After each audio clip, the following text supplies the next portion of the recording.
Hello, this is Jackie with Saved by Faith, reading the devotional called The Faith I Live By. Sin, Exceedingly Sinful, March 5th. Sin and the First Rebel.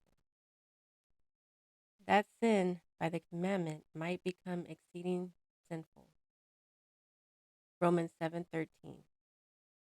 In great mercy, according to his divine character, God bore along with Lucifer. The spirit of discontent and disaffection had never before been known in heaven. It was a new element, strange, mysterious, unaccountable. Lucifer himself had not at first been acquainted with the real nature of his feelings. For a time he had feared to express the workings and imaginings of his own mind. Yet he did not dismiss them. He did not see whether he was drifting.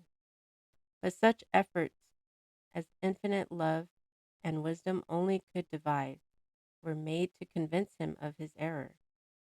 His disaffection was proved to be without cause, and he was made to see what would be the result of persisting in revolt.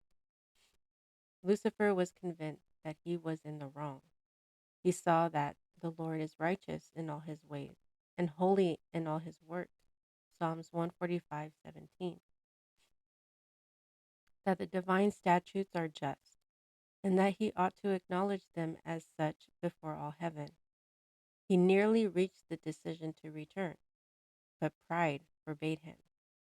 He persistently defended his own course and fully committed himself to the great controversy against his Maker.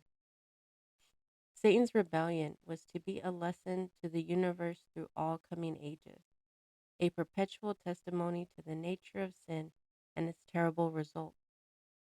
The working out of Satan's rule, its effects upon both men and angels, would show what must be the fruit of setting aside the divine authority. It would testify that with the existence of God's government is bound up the well-being of all the creatures he has made. Thus, the history of this terrible experiment of rebellion was to be a perpetual safeguard to all holy beings to prevent them from being deceived as to the nature of transgression, to save them from committing sin and suffering its penalty. The infinite value of the sacrifice required for our redemption reveals the fact that sin is a tremendous evil.